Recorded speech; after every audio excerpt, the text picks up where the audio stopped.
Yo guys, it's your boy BDNR here with Focus on You. Different setting though. Different setting, different steez. We're here live with a girl, Jeeniius. Let's make some noise for her. She is gonna be a debutante on a new series that we got going on YouTube. So Jeeniius, first things first, welcome. Thank you. I didn't know I was the first person. Yeah, you're the first. Damn. You know, you got to start off strong, you know what I mean? Let's start with Jeeniius. Where did that name come from? What's the lore behind that? Okay, so I was thinking like, what would my DJ name be? Yeah. And then I went on a name generator and I put in like things to describe myself. Okay. And then it came up with like, because I put smart and like, you know, and then it came up with like Jeeniius, but the way you normally spell it, like yeah. Came up with like smarty girl, blah, blah, blah. And I was like, okay, no. For real. But then I liked Jeeniius. Okay. And I was like, okay, I needed to start with a J. And then it Why J? Because my name's Jennifer. Ah, it makes sense, And then it gave me like Jenny Huss, like J Huss, but Jenny Huss. I was like, okay, we're getting somewhere. Okay, we're cooking. And then I was like, actually, let's do Jeeniius, but with a J. Yeah. But then I put it on Instagram and it was already taken. So I just added 2 E's and 2 I's. Okay, that's cool. And then, yeah. That's it, that's hard. All right then. So you're a fellow Nigerian. I said, big up the Nigers. You know what I mean? Ibo as well. We're twinning right now. We're twins. Yeah. Now there's too many of us in London. There's too many of us. But what's it like being like a Nigerian creative in the community? Like, and how has it been like for your career so far? I feel like it's really fun because like there's people you can relate to. 100%. There's like always people around that you can like speak about your experiences. So I went to school in Nigeria as well. So oh really? Yeah, secondary school. Okay. So I have people that have the same experience as me. So that's really cool. In terms of like influence in my career, I personally don't think it has any influence in my... You don't think so? No. So you don't think certain people have messed with you because I'm Nigerian? Yeah. Not everyone even knows that. Oh, swear? Yeah, I don't think that's really like a big thing in terms of Jeeniius. Okay. Now they know. now they do. Yeah, because I don't really play Afrobeats. I play mostly trap and hip hop. Okay, you do. Yeah, that's true. But I've fallen in love with Afrobeats recently, like listening to it. Do you know what it is? I personally, the new Afrobeat scene isn't my bag. Only a couple of them, but old Afrobeats I think is top tier. But you know, I like both. Like yesterday I went to a party, it was just Afrobeats the whole night and I actually had fun. You enjoyed yourself? Normally I'd be like, get me the fuck out. Can I swear? Can we swear on this? Yeah, we can. Yeah. Yeah, we can, yeah. Okay, yeah, normally I'd be like, get me out, but I had fun, like. Yeah, I hear it. A lot of the times, especially, they don't know when to stop though. That's the thing. When it comes to like Afrobeats and Nigerian Amapiano, they take it too far. That's what it is. But if you go to a party that's just that music, then I mean, like, of course. Of course. But yeah. But that's growth though. That's growth. That's what we love. I'm grateful. That's what we love. Okay. So let's get into fashion. Okay. Fashion, Jeeniius. I've seen that you've been pinned on for a long time. You know, you're true to this. Not new to this. You're true to this. Yeah. So tell me how, like, you know, the inspiration, where your fashion comes from. Because as a DJ, I feel like that's a part that people kind of forget. Yeah. Because they're obviously you're focused on the sounds that you're creating, but you're what we see. You're a visual, so you have to look. You have to look the part too. So tell me your inspiration when it comes to that, and any tips that you have for the public. Okay, so my dress sense. I wouldn't say I have a particular person that inspires me, but I do love how Rihanna dresses and like black cat energy kind of fashion, like dark. Okay. That's why I usually wear black. I'm literally wearing all black right now. All black now, yeah. My nails are black. Everything, yeah. But yeah, I think looking good as well as DJing well is part of the package. Like 100%. You're literally being videoed. Like you need to look the part as well, 100%. And I feel like that also makes me feel better when I look good. Yeah, you look good, you play good. Yeah, exactly, it's part of my brand. So it's like that. Okay. Yeah, I really care about what I wear. Any like favorite brands, designer brands that you got there? Or you humble with it? You can rock it out in a high street store. Whatever it is. Okay. I buy stuff from Amazon. Like whatever it is, I can make it work. If it says Jeeniius, that's you. If it's screaming to you, okay, it makes sense. Yeah. So, what tips do you have for like the public? You know, especially DJs that are getting into this scene and trying to figure out themselves out in terms of fashion. I feel like, wear what resonates with you, what speaks to you. Be comfortable. Like, don't go break your ankle trying to wear heels if you know you can't wear heels. Like, you don't need to do that. Yeah. But wear what you like. Yeah. And don't copy other people. Don't see something online and be like, oh, I just want to do that because they're doing or they look good. Exactly. Exactly. If you can do it, do it. If you can't, just leave it at home and wear what makes you feel 100%. like you. 100%. Because everyone has their own signature style. Exactly. I feel like in time you'll find yours. I found mine and it works. It And it makes sense. Okay. So let's get into DJing now. You know, you've been in the scene for a minute now. How long has it been? You've been like DJing for 5 years. 5 years. I think. That's a long time.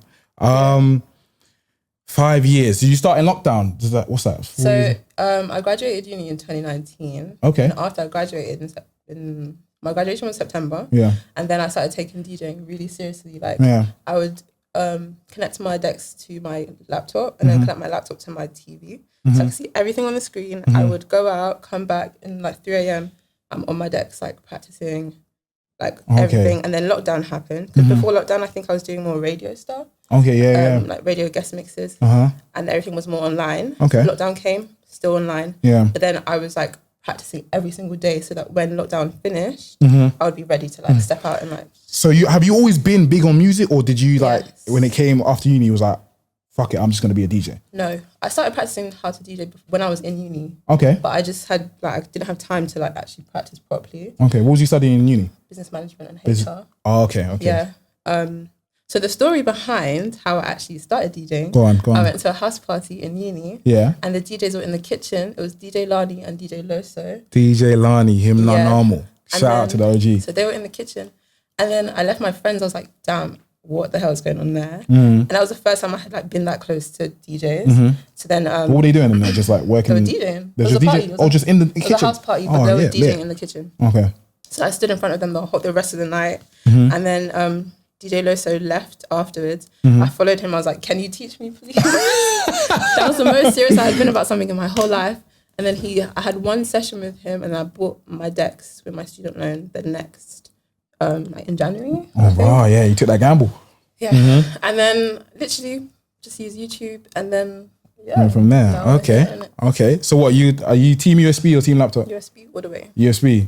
What's the difference though? Because I've spoken to a couple of DJs and someone team laptop, someone team USB. I've seen you make a couple of TikToks about it. What's the difference? So USB, you have to put the songs on the USB beforehand and then export it. You put it on record box. And then export it to the USB. Okay. And then you just take the USB, plug it in, and then you see all your songs on the decks. Okay. But with the laptop, you can do the same thing, but everything's on the laptop. So they just plug the laptop into the decks, but sometimes it doesn't work. It's just long, bare wires, a big laptop. But it's a USB small, you can lose that on the way. Imagine you go into a set and then you drop it out. I have a bag that I keep my USBs in. Oh, okay. So I put that in my bag and I make sure that it's secure. It's secure. Yeah. And then, so the difference is like just playing on a laptop, you can have like your sticker on the back. Like it's a lot easier, I think, on the laptop, I guess. Like you have more access to different things. You can use the effects and stuff on the laptop. But with laptop, it's usually Serato software that they use. Okay. But with USBs, it's record box. I just think it's easier for me personally. Okay. My bags are tiny. I don't want to carry a laptop. Yeah, it's true. You can't be carrying too much baggage to a set like that. Brand. It's not my brand. So, Okay, makes sense. All right. So as a DJ, like you said you focus on trap now. Yeah, trap, R&B. Trap, R&B, hip hop. How has it been like doing them sets? Does it come naturally because that's what you've been listening to your whole life, or do you find it kind of struggling to, like find the momentum for the crowd on the night out? No, I think people book me because of what I play. I feel like I've built that. It's literally my brand, like hip hop, trap, pop. So that's what I put out online. So when I get booked, it's the expectation for me to play that. So that's a bit easier for me. Yeah. And then when I get booked as well, I make sure I know the audience of the event. Okay. So that I know, like, cool, is this going to align with what I play? If not, then I won't take the booking. Okay. If it does, then but so also, I'm assuming you got like different, on your USB, you got different categories for like different type of vibes and stuff like that. Yeah, so every booking I have, I usually make a playlist on my USB. So it has the name of the booking and I put all the songs that I want to play in there. Okay. And then, and go from there. Okay. Yeah, but I do play like other sets, like I went to Croatia in summer for a week, and it was like really like it was like EDM, pop, like Afro house, Latin house, different vibes. So I literally like sat down and downloaded all the different genres. But it was so fun. It was so fun. Yeah, it was so fun. It was good to experiment. Yeah, it's good to be versatile in that situation. So, what's your goals when it comes to DJing? You've amounted to so much. We're gonna get into that soon. Yeah. But what's like? Do you have like an end-term goal? Do you have like in terms of what 2025 is coming up soon? Yeah. What's your goals? What you got on your mind right now? So for 2025, this year I'm gonna start a private members club. Okay. So it's going to be intimate. It's kind of going away from like the mosh pit type of trap. Because I am getting older and I feel like I'm moving into a new phase. Yeah, man, we're cooked. Can't do it no more. I'm not cooked. Hey. I'm getting started. Okay. Yeah, so I want to do a private members club. It's going to be sexy music. So like if it's trap, sexy Afrobeat, sexy R&B, sexy bashment. Like that's the vibe. Okay. Grown and sexy. Very intimate, exclusive. Like that's the selling point. Okay. And it's private as well. Like any pictures, the people's faces are not going to be inside. Oh, okay. But okay, I like that. That's going to be for more for the grown folk though, not for the not for the 18. Not for the 18 plus, like that. Okay. Yeah, it's 21 plus. Okay. But let me not say too much. You can't. You keep it mysterious. You know what I mean? Okay. Bet I like that. So as a DJ, what is your most memorable moment within your career so far? I would say May 2021. Yeah. Hit You on the Rebound. It was Randy's party. Okay. Upstairs in Haggerston. That like literally changed my life because I got there. I didn't know how to use the decks, but I figured it out. And then I got the party lit. Like the floor was gonna break. Like, that's crazy. It was lit. Like was it a house party? No, it was house party vibes, to be honest. Okay. Like, I got there and there wasn't really anyone upstairs, but as I started playing, like the room filled up. Like you can. What type of vibe was it? Was it trap? Yeah, it was trap. Alternative I rap? played trap anyways, and they liked it. They were jumping out the gym. So gym. it was lit. Okay. It was hot. It was hot. Oh, the events. Ventilation in these events. What is that about, man? There's never any. Honestly, I don't know why. And when you're trying to put on, you got to put on layers, and I'm trying to put on, and I'm sweating out my ass, man. Shit ain't banging. Yeah. But okay, that must have been amazing, Mike. Yeah, it was so good, man. They got Randy. Shout out to Randy. So you've been killing it in your career. You've amounted to so much. You've worked with big names, Adidas, and clothing, No Signal Radio. How does that feel for someone like within your career? In your career span, some people don't see that until like 10 years, and you've been doing it within the first 5. How does that feel for you? It feels really good. Like it's really fun, and I'm really grateful as well. But I think it comes down to like building a brand, and knowing your sound from early on. Okay. And then also posting content so people can see like what seeing your face all the time. Seeing your face all the time. Yeah. Being in people's faces, going outside, networking. But networking in a genuine way. I don't just go up to people and be like, "Hi, I do this." Just to get put on. Yeah. Actually, genuinely make like good connections. Okay. Yeah, it's fun, and I feel like I've been ready for it. So like, it just came naturally. Came naturally. Which one was your favorite one? All those like big name bookings that you've done. Sorry, all of them. Oh yeah. PR answer. I would say Croatia. It was with Yacht Week. And basically people come from America and they rent out yachts, and then for the whole week you're DJing. Okay. Oh, that's sick. That sounds amazing. That sounds amazing. That sounds tough. So let's get into the UK underground scene, or the UK music scene, shall we say. Now you, that's when I met you at one of the events. Yeah. I'm not too sure. There's been so many this year. Yeah. But what is your stance as a DJ? You're seeing it from a different perspective than people like us in the Crown and the managers and stuff like that. What do you think the scene needs right now? What does the scene need? More female trap DJs.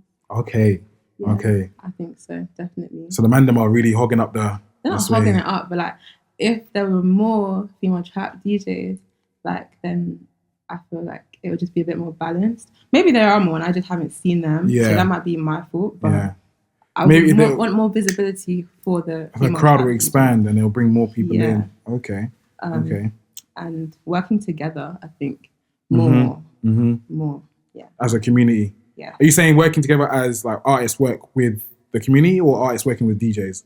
I was working with DJs as well. I want to go on tour with like an underground artist. Oh, that'll be tough. Yeah, I would love to do that. That would be so sick. Because Americans do that a lot. They take their DJ and they'll go around and they'll drop songs and stuff like that. Yeah, but, I want to go on tour with a DJ. Okay. Oh yeah, that'll be tough. But I do think the scene is doing well. It's doing amazing. It's doing very well. It's doing amazing. You was at Antag, right? Yeah. Antag Fest was the biggest underground scene, hosted by the one and only boy. You know what I'm saying?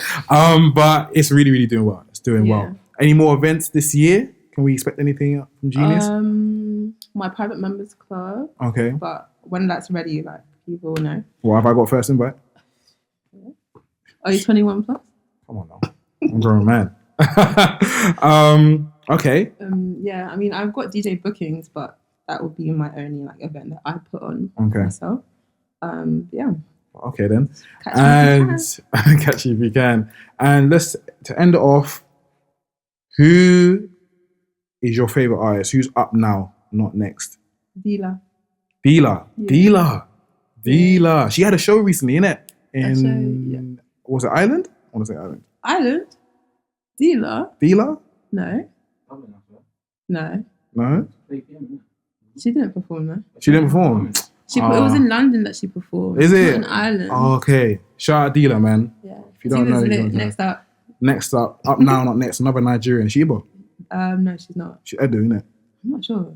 Yeah, fake friend, man. Look at you. Hey, shut up.